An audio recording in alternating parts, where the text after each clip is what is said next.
Greetings, I'm Pillar Nexus, the Engine Gladiator, with one last surprise episode of Pillar Loves Tabletop Games, because I just had to get it, because Cyberpunk is awesome. Metrorunner.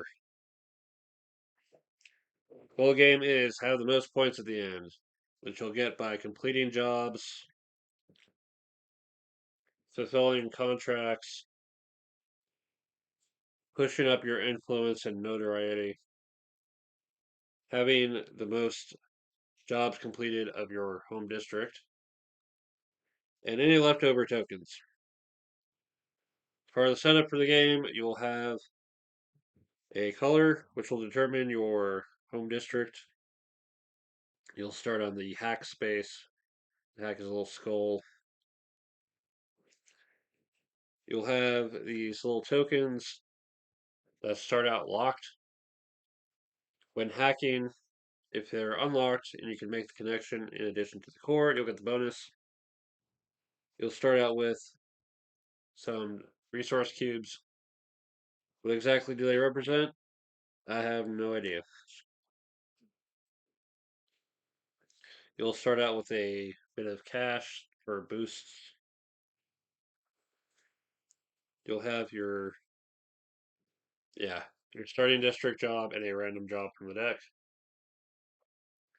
And you'll have your special character, their special backstory, and their special ability when they hack. Speaking of hack, the two hack decks will start out as one, shuffled, split into two face up. The job deck, shuffled, and four cards made as the offer. And then the special tokens will be mixed up and added to these various contracts. So financial gets three tokens.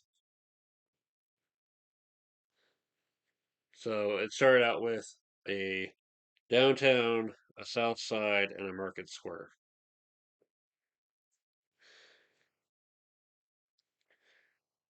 All right, game should be set up. Now it's time to start with the first player. First player marker. The first player is supposed to go to the last person who rode a train. It could be a long time ago, who knows? You might choose to do random instead. It's fine.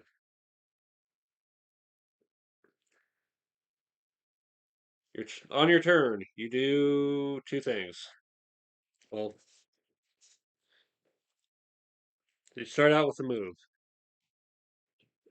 You have to move at least one. You can move two. You can then use cubes, discard them, and move an additional space. You can discard a job card, limit one per turn, as though it were a cube, to move an additional space. If you would ever move into a space occupied by another runner, you ignore that and move to the next one. Let's just say we're only going to move one for the turn. All right. So after you move, you have two actions. You have your choice of the location action. So here, when it shows the cube inside the diamond, you look to your notoriety and get cubes based on that. At the start of the game, you'll have access to one. Get to this point, you get two. At this point, you get three. You get multiple, you have your choice of any combination. But let's see here. I already start out with a blue, a black, and a purple, and I want to eventually complete prep work. So what I'm going to take is red. You are limited to, during your cleanup step, 10 cubes and 5 jobs. So use them or lose them. Instead of doing the location action, you can do the district action. You can either take the cube shown for the district. So in the south side, it's one black. Or you can complete a job that is done in that district. So on a future turn, I will, move here and I cannot be in either district and choose to complete this job by spending these cubes. Cubes get discarded. This goes to one of 3 slots. Regardless of whether you do the district action or complete a job, you will take any cubes that are in the district bonus. Cubes will end up here as hacks are completed. So yeah, completing jobs. You complete a job, you'll take the card, you'll get the one-shot reward, so like a cube or a credit or something, and you'll improve your influence or notoriety, sometimes both. So, you're completing the prep work for Southside. You get to move up by a space here. As this point is reached, the blue triangle flips over, and you can now get the blue triangle rewards from hacking. Getting to this point opens up the pink diamond bonus. But you'll need to decide which slot to put it in. Putting it in this slot gives you one more influence. Putting it in this slot gives you one notoriety. Where is he?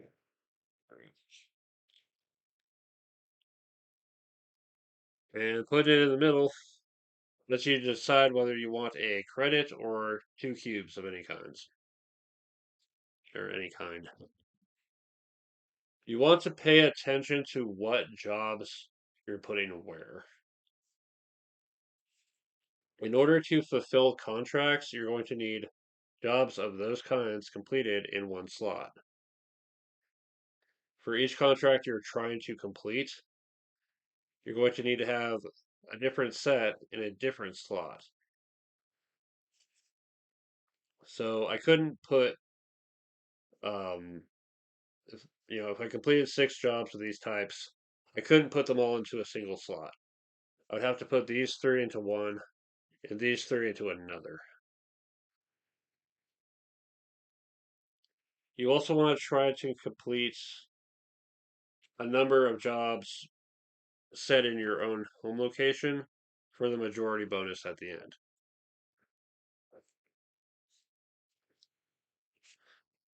So on the following turn, that job gets completed.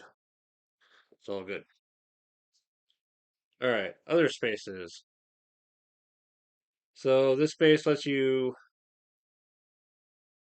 draw 2 jobs. You can draw from the offer. You can draw from the top of the deck. Occasionally, freelance missions show up, and you can use them as a wild card towards fulfilling a contract. And possibly fulfilling majority. I'm not sure. Let me actually make sure on that. So, yeah,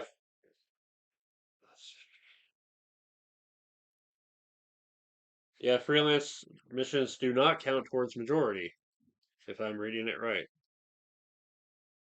But after you've chosen your jobs, then it'll refill.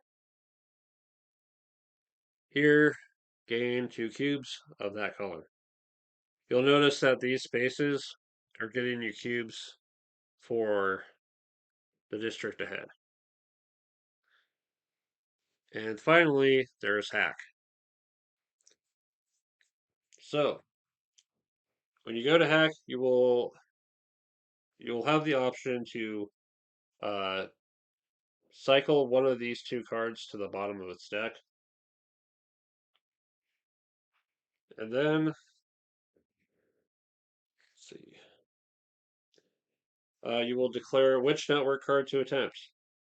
So let's attempt Syndicate X Works. So pay attention to the way things are aligned. These are rows, these are columns. So these 2 points need to have a continuous connection. Doing so completes the hack and it completes those rewards. If you complete the main connection and then um, connect to those extra connections, as long as you have the proper bonuses unlocked from getting these points, you'll be able to claim those bonuses as well. You're primarily getting notoriety, money, cubes. All right. So manipulation. You have 2 for free. You can get additional manipulation by discarding cubes, discarding up to 1 job card as if it were a cube. You also have your character's special ability that you can use once.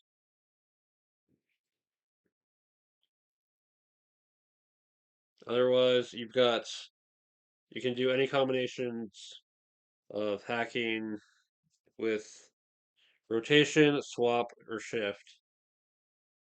You can potentially do multiple times if necessary. So, let's demonstrate with 1 rotate, and then as a second swap.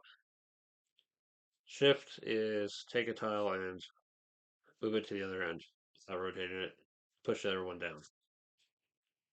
So right now, this path is completed. Now, if I had blue unlocked, I would need to take an extra action. So I'd probably give up a cube to do it if I was, at that point.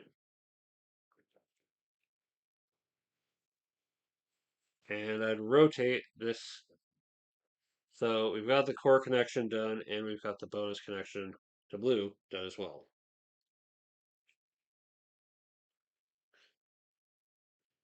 All right. So we've completed this. We'll get the notoriety. We got the money. We have blue unlocked, and we completed blue. So I got that. If you don't complete the hack, then the card goes to the bottom. If you do complete the hack, you'll flip it over.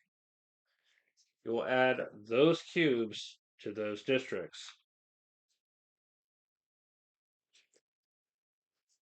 So the Heights gets a purple, and Southside gets a purple. So when we get to someone doing the district action, if they do it in that district, they'll get to take the cube after doing their choice of completion or taking the location cube. And this will get discarded. If we ever need to make another deck, whatever cards have been discarded will be shuffled and made for it. So yeah, you'll move, you'll do stuff, you'll discard down to 10 cubes for 5 cards. It'll be the next player's turn. Players will just be going around. Other things you can do. So I brought up money. So what's it good for? Boosts. So spend 1 money, and for your move, you may move to any unoccupied location instead of your regular one. Or you can crash the job boards. Return all the cards in the offer to the bottom of the job deck and refill it. For 2 money, you can increase either of your lower tracks by 1. Or, after you take an action, take a second different available action. So you can location action and then district action. If you're sitting on the border, you can do a district action for one and then a district action for the other.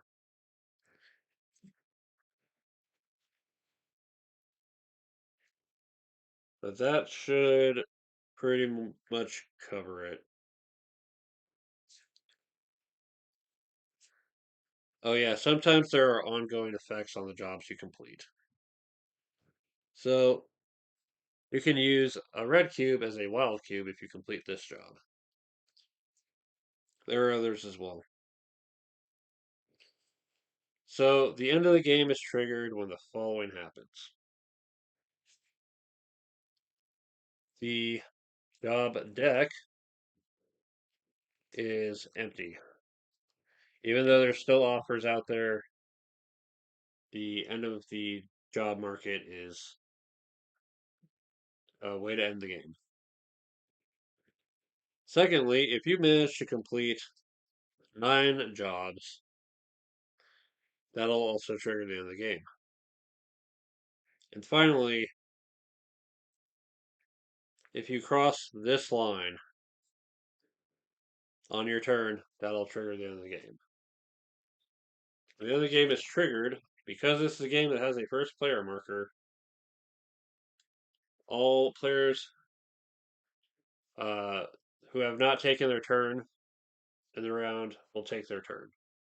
Let's say black starts and yellow ends the game. Red and purple get their last turns.